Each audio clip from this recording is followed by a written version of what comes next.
Ansal API की मुश्किलें हर दिन बढ़ती जा रही हैं और अब ख़ास तौर पर उन लोगों के लिए थोड़ी चौंकाने वाली और घबराने वाली खबर ये भी कि जिन लोगों के पास अंसल में फ्री होल्ड प्लॉट्स हैं, अब उन फ्री होल्ड प्लॉट की एलडीए ना सिर्फ रजिस्ट्री नहीं करेगा बल्कि ना उनका नक्शा पास किया जाएगा, ना वहाँ कंस्ट्रक्शन किया जा सकेगा।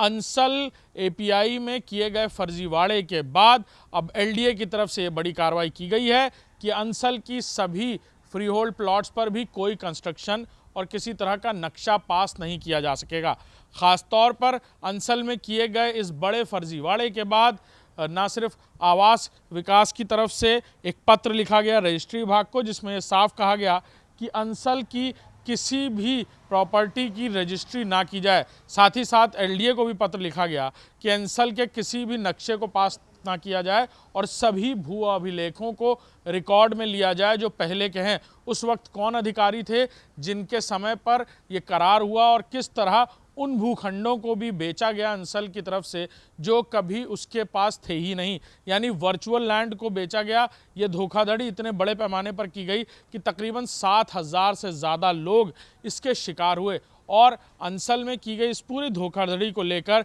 चाहे एनसीएलटी की तरफ से रिसीवर बिठाए जाने की बात रही हो या फिर अब एक के बाद एक जो कंप्लेनेंट्स हैं वो अपनी शिकायत दर्ज करा रहे हैं, वहीं एलडीए की तरफ से भी अपीलेंट बनने के लिए अपील की जानी थी, लेकिन उसमें कुछ देर हो गई है और अब एलडीए की तरफ से एनसीएलटी में अपीलेंट बनने को लेकर आगे भी कोशिशें की जा रही हैं। जो रिपोर्ट पहले लगाई जानी थी वो नहीं लग पाई, लेकिन अंसल पर एक के बाद एक जो प्रशासनिक शिकंजा है वो कसता हुआ नज़र आ रहा है। चाहे वो मेंटेनेंस को लेकर यहाँ के जो रिहायशी लोग हैं जो यहाँ रह रहे हैं उनकी तरफ से मेंटेनेंस को लेकर शिकायत की जा रही हो कि एलडीए की तरफ से या अंसल की तरफ से जो शुरुआती दौर में बात कही गई थी कि जो एम्यूनिटीज़ दी जाएंगी और उनको लेकर जो मेंटेनेंस जमा होता है वो पैसे वो जमा तो करते हैं लेकिन उसके एवज़ में उन्हें वो सब कुछ नहीं मिलता जो मिलना चाहिए। और ये उम्मीद की जा रही है कि आने वाले दिनों में अंसल की मुश्किलें और बढ़ सकती हैं, क्योंकि जो बाकी एजेंसीज़ हैं चाहे वो मनी लॉन्ड्रिंग एक्ट के तहत